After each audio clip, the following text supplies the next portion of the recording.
Hello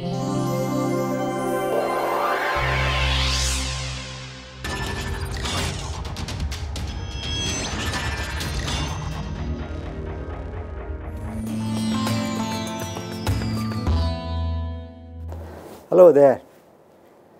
So, in our last lecture, we have seen that Uhlenbeck-Goudsmit made a very bold proposition that electron has an intrinsic angular momentum that is called electron spin angular momentum, and that explained a host of experimental observation. So, here we say that now electron can have two types of angular momentum, that is orbital angular momentum and spin angular momentum. And according to Bohr's model, orbital angular momentum takes only integral values L and spin angular momentum now according to Uhlenbeck-Goudsmit takes only half. See, component of this will be m of L minus L2 plus L, and component of this spin angular momentum we will write S equal to minus half and plus half. So, angular momentum is a vector quantity. It has certain direction and this way or that way if the spin component is minus half or plus half. Orbital angular momentum also is a vector quantity. So, this can take various components depending upon the value of this and correspondingly different directions. So, these two angular momenta which are vectors, they can now be added to generate a net angular momentum, and that can have various combination. It can take integral values or half integral values depending on this. And let us see how this explains the various experimental observation.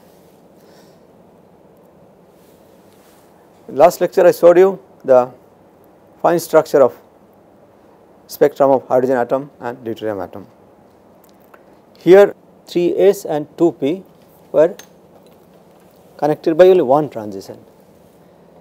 Now, this L equal to 0 for 3s and spin s as half together can give rise to total angular momentum of j equal to half. Similarly, for 2p state, L equal to 1 and s equal to half, these two angular momenta combine together to give rise to a value of j, which is 3 by 2 and half. So, these two now can have energy level which is shown on the right hand side. So, earlier 3s and 2p are connected by one transition. Now, because of this 2p can have two types of total angular momentum, j equal to 3 by 2 and j equal to half. Now, I have two transitions. So, these two transitions are actually the what is seen in the spectrum given by deuterium and hydrogen. So, these are the fine structure, and how easily this can be explained with the introduction of this another angular momentum s, which takes value of half. The Zeeman effect, the splitting of spectral lines in the presence of magnetic field also can be now very easily explained by this two possible orientation of the magnetic moment in the magnetic field. The same is true in the case of the Stern-Gerlach experiment, where the silver atom split into two. Now, its origin is again the same, that spin angular momentum takes two values plus half and minus half, and it gives two component of the magnetic moment, and this causes the beam to split into two. So, you see how all these experimental results can be explained based on this existence of electron spin. So, electron has therefore an intrinsic magnetic moment. So, they behave like a tiny bar magnet. So, the bar magnet has a magnetic moment given by a mu, sin mu, and its direction goes from south to north, and this is a vector quantity. Now, See, the origin of magnetic moment and the angular momentum that we are intimately related. The relation is given by this: mu z is equal to G E beta E S z, where mu z is the component of the magnetic moment vector in a given direction. G E is a proportionality constant called the G factor. Beta E is Bohr magneton, and S z is the component of spin angular momentum. Magnetic field also is a vector quantity. It shows you the direction of the magnetic field lines that starts from north pole and goes to south pole. So, this is the way it is. So, the magnetic field vector direction is given by this red arrow. So, I have a magnetic moment and a magnetic field, and if I place them in a magnetic field, then what happens? They will of course orient according to the allowed value of the angular momentum. If we take a ordinary magnet, which is this north pole and south pole, if I place in a magnetic field, which is this way, north and south, then all of you have experienced that when north facing north and south facing north, this is not the energetically favorable system. What is favorable is that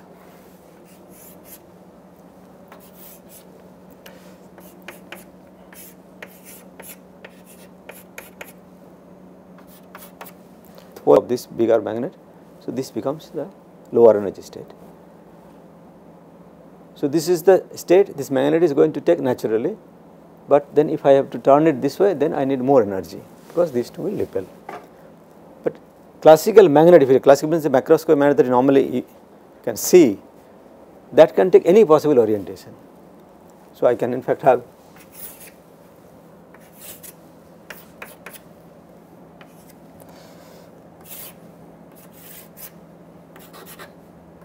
this is also possible.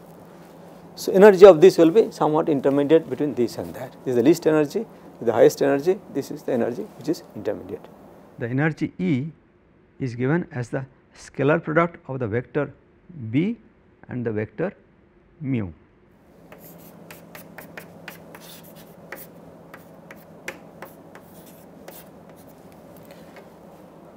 So, this is of course dependent on the angle that this magnetic field vector makes with the magnetic moment of the magnet. So, classically any such orientation is possible, but for microscopic particle that has been now shown by Uhlenbeck and Goudsmit experiment interpretation and the splitting of silver particles, that only two orientations are possible here. So, because the angular momentum vector takes only two values, spin angular momentum specifically. So, even though all these are possible classically, for this microscopic magnet I only have these possibilities.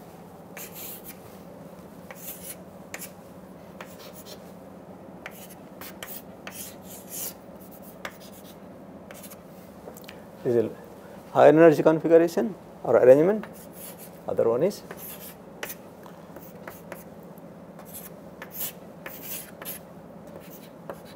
lower energy arrangement, corresponds to ms equal to minus half or ms equal to plus half. So, this is now shown in this diagram here. So, for electron spin in a magnetic field has this type of two energy levels, which are characterized by the ms equal to minus half or ms equal to plus half. This is the electron Zeeman splitting. Now, you see of course, the splitting, the energy difference between these two states with ms equal to plus half or ms equal to minus half is dependent on the strength of the magnetic. It is of course very obvious. If the strength of the field is small, the splitting will be small. If the strength is large, splitting will be large. The splitting changes linearly with the magnetic field. So, I said in the in the last lecture that NMR and EPR, the electron paramagnetic resonance and nuclear magnetic resonance, are very similar in their characteristic. So, many nuclei have magnetic moment, in particular proton for example, which also has spin half system, its nuclear spin is half. On the right hand side, the energy of a proton for example, when placed in a magnetic field, the splitting is shown here, corresponding equal to plus half and mi equal to minus half. On the left hand side, the same splitting as shown earlier is also shown, that the electron spin in a magnetic field splits into minus half and plus half.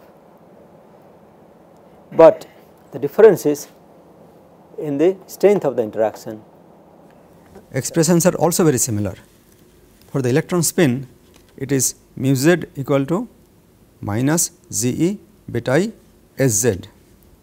For nucleus, it is plus Gn beta n Iz. The difference is in the strength of their magnetic moments, that is of electron and the proton, that of a nucleus. So, we can write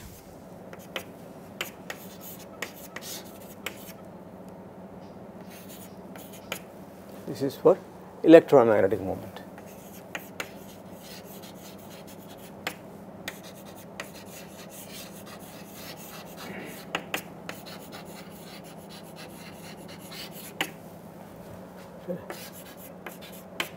And for nuclear magnetic moment, this becomes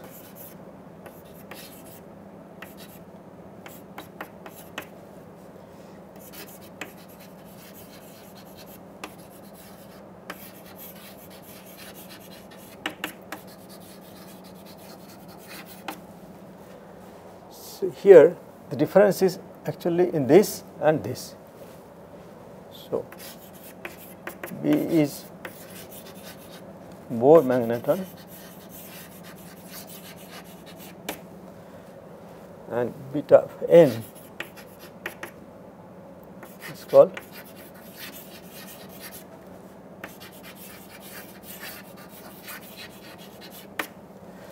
these are the units in terms of which the magnetic moment is measured. So, difference is in the magnitude. Where does the magnitude come into? How does it appear here? So, if I write here, this is actually E h by 4 pi mass of electron, and this one similarly will be equal to mass of proton. So, you all know that mass of proton is about 2000 times heavier than mass of electron, and that appears in the denominator here. So, obviously, the Bohr magneton is about 2000 times bigger than nuclear magneton.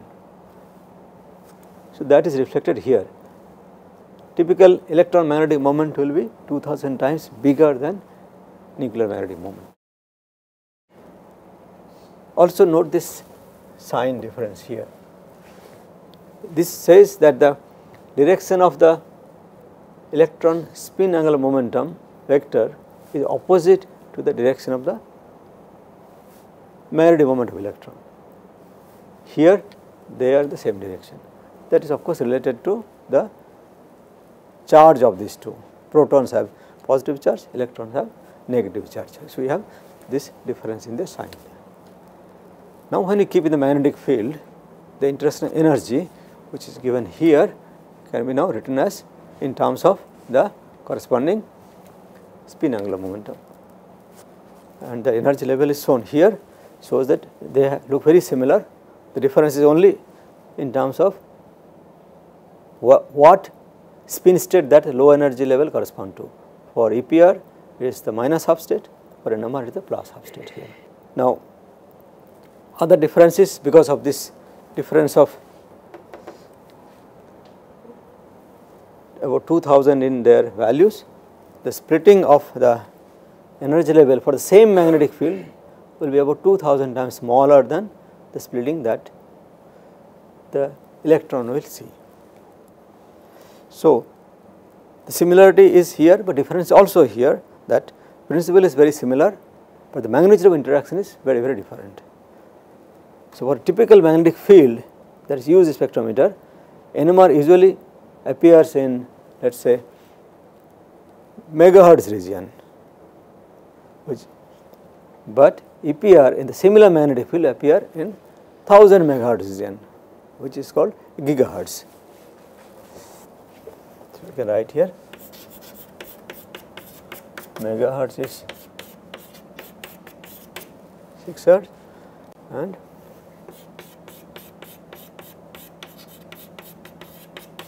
thousand megahertz is called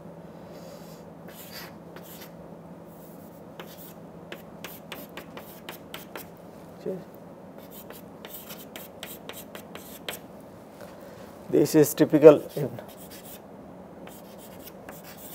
NMR.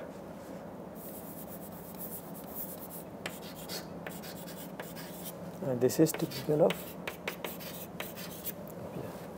okay. So, having obtained the splitting of energy levels, now I can look at their spectroscopy. How is it done now? So, typical absorption spectroscopy involves shining light and seeing where exactly the light is absorbed. And this spectroscopy could be, let us say, electronic transition, horizontal transition, rotational transitions, almost all of this you must have come across.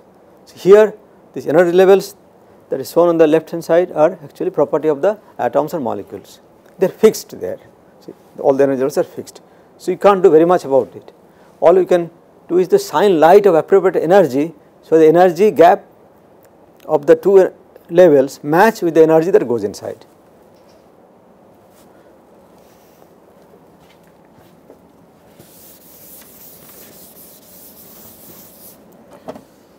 Say these are fixed energy levels, and I shine light.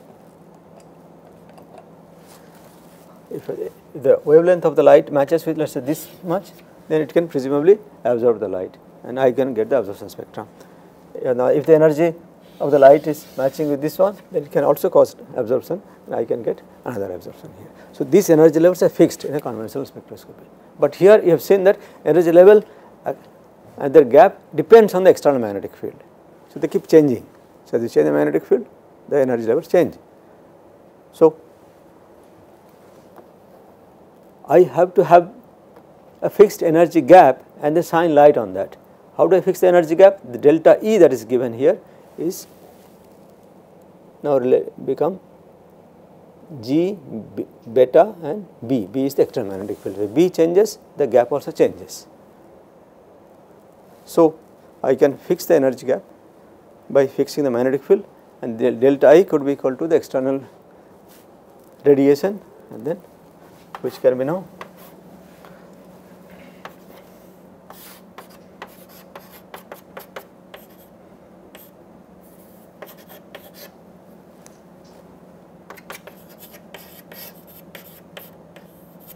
this condition becomes the condition for matching the energy gap with the radiation energy.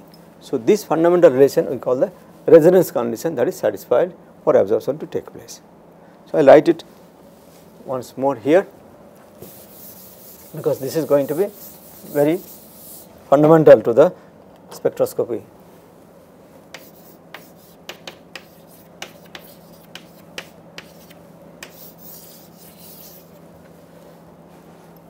This is the incident radiation frequency and this is the magnetic field. You see they are proportional.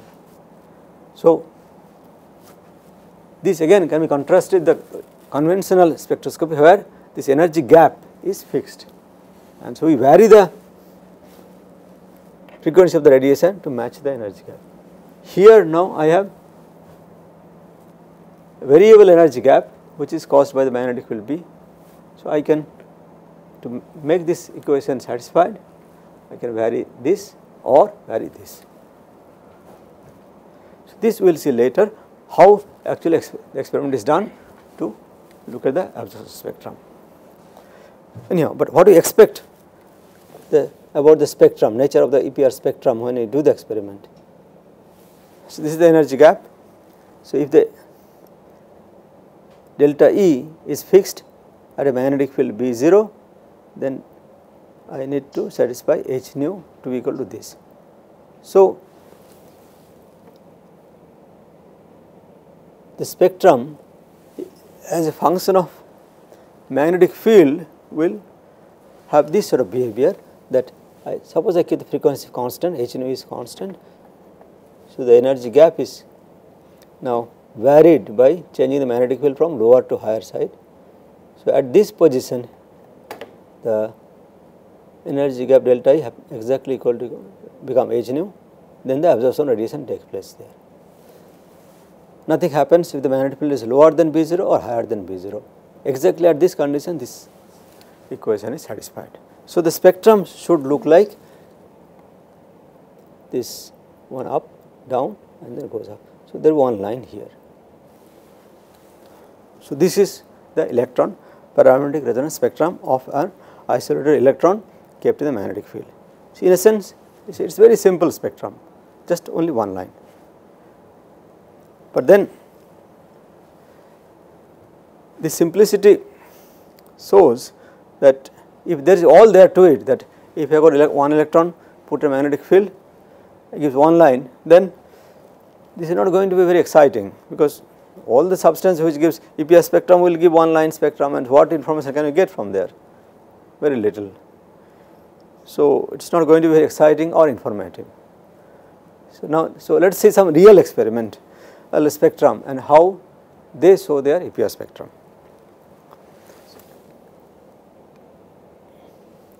This is the radical which is called parabenzo semiquinone radical. I will write the structure and formula again here. If we start with this hydroquinone,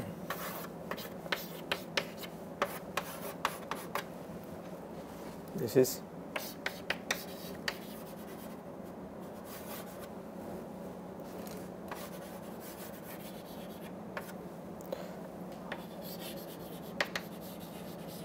hydroquinone, and you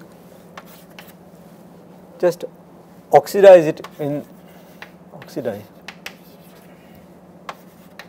by air. Actually, the oxygen of air. It is a very simple experiment.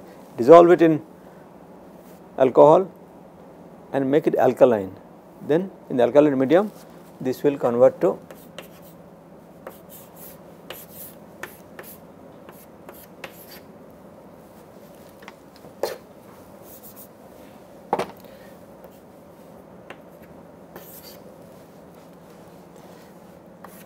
I should say this is alkaline medium.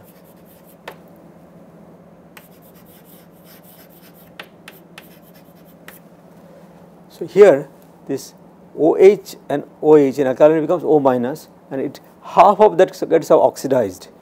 So, it becomes O dot. So, we call them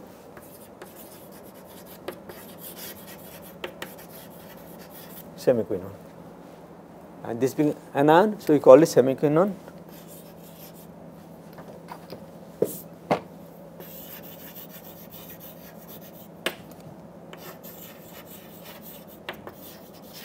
Anion radical. Now, if the EPR spectrum is shown here, and you see that it gives 5 lines, and lines have equal gap among them, but intensity is not same. This follows certain pattern. We will see this thing pattern and try to figure out later why they are so. But it shows that this single unpaired electron which is present here, they are not giving single line EPR spectrum, but 5 lines are coming. So, something more is happening, something more than what was sort of discussed and we expected to happen. Before we go to another example, here is a little digression. The EPS spectrum that we saw there is in the form of a derivative. In the previous experience of various types of spectroscopy that we have seen, the absorption spectrum will always look like this type of thing. So, intensity of light is absorbed in this fashion as a function of course, as a function of wavelength or frequency. Here we are plotting the spectrum as a function of magnetic field, but it is equivalently that we are doing the experiment that we are looking at the supposed to get absorption spectrum of this kind. Instead, it shows derivative spectrum. So, why it is so is something again we will see later.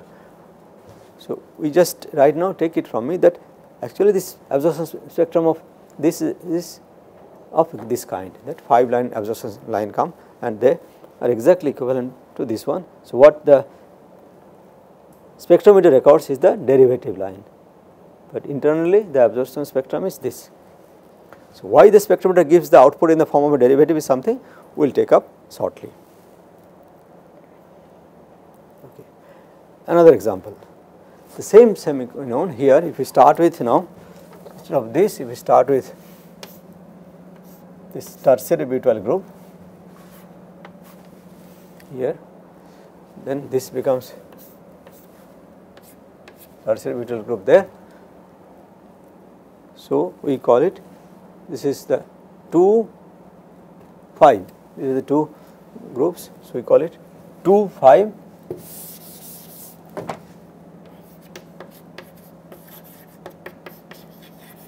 ditertiary butyl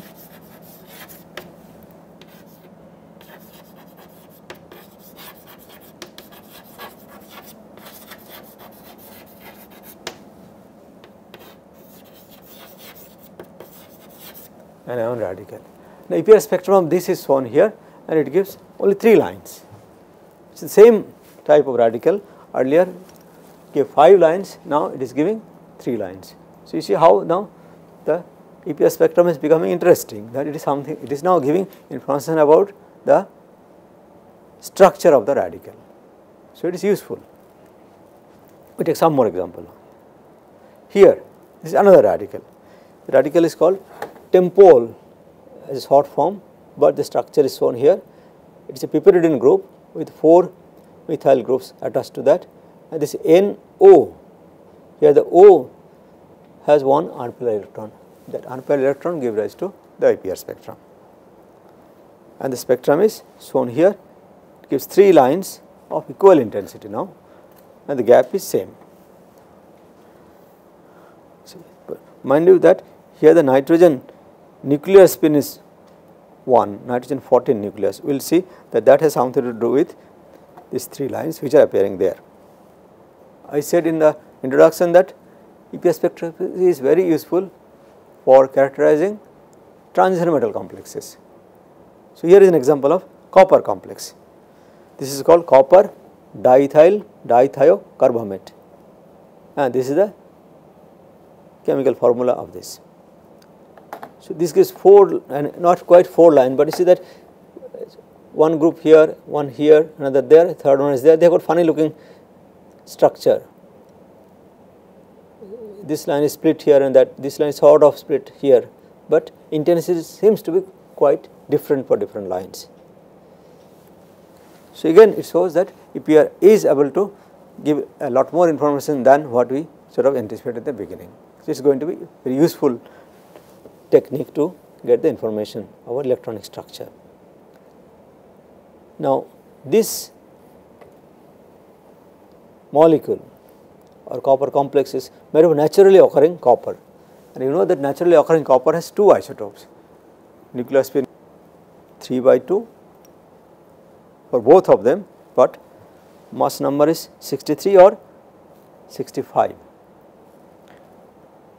So, if one chemically purifies this isotope and have just pure 63 isotope, then the spectrum looks like this. So, here see the simplicity now. Earlier we had funny looking spectrum of this structure there, some structure there, that has disappeared. Now, instead of that we got 4 lines. Though 4 lines do not seem to have same intensities, nevertheless there are 4 lines of this kind, and intensity is strongest on the right hand side and becomes smaller and smaller, but notice that width also becomes bigger and bigger as you go from right to left. But here we have got enriched copper 63 nucleus. Okay. There is another complex of vanadiol. This complex has 2 vanadiol nucleus in some complicated fashion. So, vanadiol nuclear spin happens to be 7/2, and here you see the whole lot of lines there, 1, 2, 3, 4, 5, 6, 7, 8, 9, 10, 11, 12, 13, 14, 15 lines are there, and intensities you can see quite unusual. It starts from the left hand side some sort of low intensity, they become bigger and bigger, intensity increases, again it goes down and down. If you look at the width carefully, the width becomes narrower and narrower in the middle, and then again it becomes broader. It gives the shape in this fashion. Okay. So these lines that you see, lots of lines, these lines seen in EPS spectrum that you have shown, these are called hyperfine lines. One important characteristic of the line is that they depend on the nuclear spin state. So that is a clue to something, that origin of this thing. That clue is that is copper 63 and 65 is given rise to quite different spectrum. So this must have something to do with the interaction of the unpaired electron with the nucleus. So this interaction is called the electron nuclear hyperfine interaction. So at this point, let us just summarize what we have seen now, that EPS spectroscopy gives lots of lines in general, and their characteristic of the nucleus that is present there. There are also characteristics of the type of radical which is giving rise to the EPS spectrum, and from there therefore we can learn a lot about the structure of the radical or structure of electronic structure of the transition complexes and so what not. But most importantly now, that it is the hyperfine line and the interaction of the electron with the nucleus that gives rise to the hyperfine line is the key to this summary of what we have learned today.